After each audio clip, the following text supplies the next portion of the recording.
I'd just like to put this whole thing into perspective and give you a little bit of the history of what's gone on, and a little bit about Phill Turner as well. Firstly, Phill is the father of Chapel, which is the workplace rep for the National Union of Journalists at the Rotherham Advertiser. This is a company that's been in family hands for about 130 years. In March, that all changed, and it was basically sold off to a former chief executive called Nick Alexander. And he has now taken over, and since March, there's been a redundancy process which basically put Phill in the crosshairs. Now, the Rotherham Advertiser's got quite an interesting history, because there aren't that many local papers that are actually still in independent hands. Most of them are in big groups. And back in the early 90s, there was a wave of derecognition throughout the local media industry, and lots of newspapers where the NUJ lost their recognition. At the Rotherham Advertiser, that was only one of two that actually fought to keep their recognition and keep it. And actually, the person at the forefront of that was Phill Turner. That was a magnificent effort, and ever since he has led our chapel, our branch there, very, very successfully. We have a 93% density, which is pretty good in the media. And throughout those years, he has been able to organise the chapel to defend jobs, to defend quality, and to defend everything that journalists should do there. And he's been pretty successful at that, and the chapel has in general.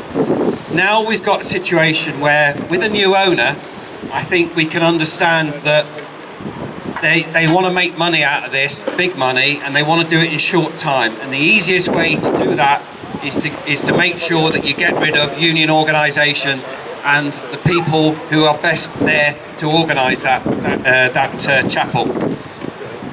So I think there's been some misinformation being put out around, certainly within the trade press, about the reason for this. And it was said that the chapel agreed to the selection matrix that ended up selecting Phill for compulsory redundancy. Well, actually, that is a lie. That was never agreed, and we absolutely fundamentally reject that. In fact, the chapel started balloting before it was known who was going to be selected, and the dispute is about redundancy. So they won that ballot even before Phill was known to be the selected person. So going through the process, the selection process is bent. And in all my years as a full-time organiser with the union, I have never seen anything quite as obvious. And I think that everyone here should be reassured that, it is all about Phill.